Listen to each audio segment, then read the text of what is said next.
ហាងមួយនេះបើប្រៀបទៅគឺដូចជាឋានសួគ៌ម្ហូបជប៉ុនដែលមានទីតាំងនៅប្រទេសកម្ពុជាយើងអញ្ចឹងទាំងការរៀបចំទាំងរសជាតិហ្នឹងគឺហាងនេះគឺពិសេសខ្លាំងមែនតើខ្ញុំអត់ដឹកស្មានថាអូទៅដល់ហ្នឹងគឺម្ហូបឆ្ងាញ់អញ្ចឹងសោះហើយបើបងប្អូនចង់ដឹងថាក្នុងហ្នឹងមានអ្វីខ្លះជាមួយខ្ញុំនឹងរៀបរាប់ជូនបងប្អូនទាំងអស់គ្នាទី1នេះជាប្រភេទស្នូកក្តាមអាំងក្នុងហ្នឹងគេមានជាមួយនឹងពងមាន់គេមាននឹងពងត្រីសាច់ក្តាមអញ្ចឹងហើយនឹងបាយបន្តិចបងប្អូនតែរសជាតិគេគឺថាឆ្ងាញ់ខ្លាំងមែនតើហើយបើប្រភេទគ្រឿងស្រស់សាស៊ីមីបែបនេះបងប្អូនហើយខ្ញុំហ៊ាននិយាយមកថាហាងនេះគឺស្រស់ថ្មីទាំងអស់ដូចជា oyster នេះអញ្ចឹងបងប្អូនគ្រាន់តែដាក់ចូលមាត់ខ្ញុំបងប្អូនជឿដូចសឹងតែវាលាយចូលមាត់យើងទាំងអស់ហ្មងហើយបើមួយចាននេះលក្ខណៈសាស៊ីមីបងប្អូនប្រមូលផ្ដុំទៅដោយសាច់ត្រីស្រស់និយាយទៅដូចយើងចូលទៅក្នុងមហាសមុទ្រចាប់មកផ្ទាល់មកដាក់ក្នុងមួយចានហ្នឹងអញ្ចឹងណាក្នុងមួយចានហ្នឹងមានដូចជាសាច់ត្រី bluefin salmon បកាផ្អែមពោះត្រីហាណាជីអីនិងខ្យងសែលបងប្អូនជាពិសេសនេះគេមានអាប៉ងត្រីនេះទៀតញ៉ាំទៅវាបង្កើនឲ្យរសជាតិហ្នឹងគឺរត់តែឆ្ងាញ់ពិសេសតែម្ដងខ្ញុំអត់ហ៊ានញ៉ាំ lobster ឆៅទេបងប្អូនហើយដោយសារខ្ញុំខ្លាចតែវាឆ្អាបហើយរសជាតិវាអត់ឆ្ងាញ់អញ្ចឹងណាតែលើកនេះខ្ញុំសាក់ញ៉ាំអាឆៅ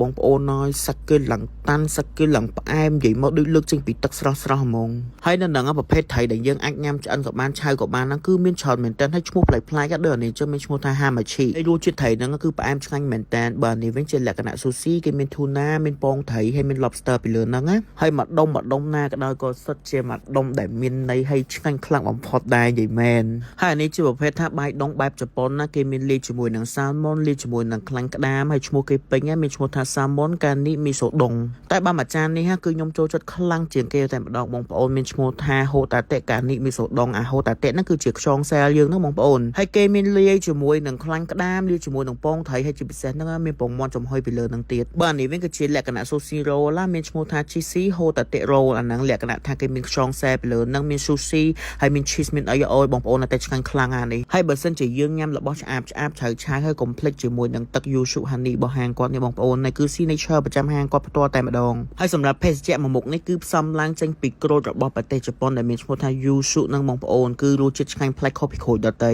តែឥឡូវយើងតវគ្គតភាគយើងទៀតនេះជាមួយនឹង salmon ត្រាំជាមួយនឹងទឹកស៊ីអ៊ូជ្រលក់មួយទឹកជ្រលក់ដាក់ជាមួយនឹងសារាយចេះមកបងប្អូនហើយឆ្ងាញ់ខ្លាំងមែនតើហ្មងហើយបើបកាត្រាំទឹកស៊ីអ៊ូនេះវិញបងប្អូនដូចឃើញស្រាប់ឲ្យសឹកឡើងហឹងឡើងតាន់ហ្មងឯងទៅញ៉ាំទៅស្រួយហ្មងឥឡូវយើងចូលមកដល់វគ្គស៊ុបហើយស៊ុបគាត់ហ្នឹងគឺឆ្ងាញ់ខ្លាំងមែនតើអាទឹកស៊ុបពណ៌សហ្នឹងគេរងាស់ជាងអំពីឆ្អឹងជំនីហើយទឹកស៊ុបពណ៌ខ្មៅហ្នឹងគឺខ្ញុំមិនដឹងធ្វើចេញពីអីតែញ៉ាំទៅមានអារម្មណ៍ថាធំក្លិនជាមួយនឹងក្រូចយូស៊ូរបស់ប្រទេសជប៉ុនហ្នឹងបងប្អូនហើយអាក្បាល lobster ដែលយើងអត់ញ៉ាំឆៅហ្នឹងបងប្អូនយើងអាចតម្លាក់ចូលទឹកស៊ុបបង្កើនរសជាតិឲ្យវាហិតតែឆ្ងាញ់បានថែមទៀតហើយបើសាច់គោដែលយើងជ្រលក់ចូលក្នុងទឹកស៊ុបហ្នឹងគឺស្រស់មែនតើអានេះជាលក្ខណៈប្រភេទសាច់គោចម្រុះហ៎បងប្អូនបាទនេះបងប្អូនកុំច្រឡំសាច់គោគឺជាសាច់ជ្រូកសម្បកខ្មៅដែលមកពីប្រទេសអេស្ប៉ាញហើយបើទឹកជ្រលក់វិញគឺថាមានទៅដល់3មុខបងប្អូនមានទឹកស៊ីអ៊ូជូបែបជប៉ុនមានទឹកជ្រលក់ស៊ុគីនិងទឹកជ្រលក់ស្ដេចដីហើយឥឡូវខ្ញុំយកសាច់ជ្រូកសម្បកខ្មៅដែលមកពីប្រទេសអេស្ប៉ាញបងប្អូនយកមកជ្រលក់មួយទឹកស៊ុបចេះមកបងប្អូនដាក់ជាមួយនឹងទឹកស៊ីអ៊ូជូជប៉ុនចេះមកអូយបងប្អូននៅឆ្ងាញ់ខ្លាំងមែនតើយកដៃញ៉ាំពីមុនមកទេសូម្បីតែរសជាតិទឹកស៊ុបក៏ដោយក៏ប្លែកពីគេដែរបងប្អូនតែបើខ្ញុំចូលចិត្តអាពណ៌ខ្មៅវាមានធំក្លិនក្រូចយកឈ្ងុយហើយឆ្ងាញ់ណានេះអាក្បាល lobster បងប្អូនហើយវាសុទ្ធតែខួរហើយសាច់គេអូយបងប្អូននៅឆ្ងាញ់ខ្លាំងមែនតើសាច់ឡើងផ្អែមជ្រលក់មួយទឹកជ្រលក់វាទៅហិតតែឆ្ងាញ់អែមខ្លាំងមែនតើហ្មងណ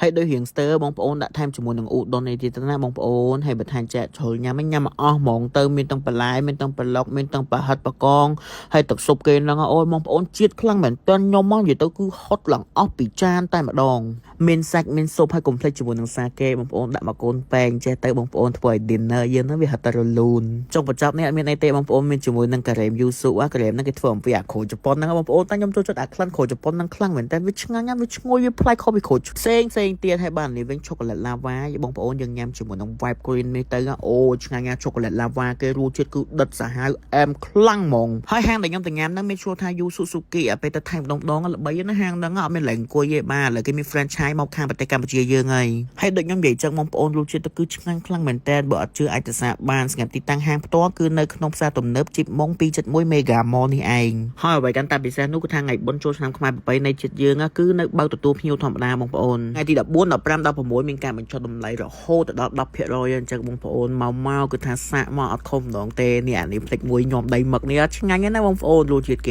អូយកប់សេរីឆ្ងាញ់ហ្មងម៉ាក់និយាយមែនថ្ងៃស្អែកនេះជាថ្ងៃបុណ្យចូលឆ្នាំថ្មីប្រពៃណីជាតិខ្មែរយើងជូនពរបងប្អូនទាំងអស់គ្នាសុខសប្បាយរកស៊ីមានបានជោគជ័យគ្រប់ភារកិច្ចការងារណា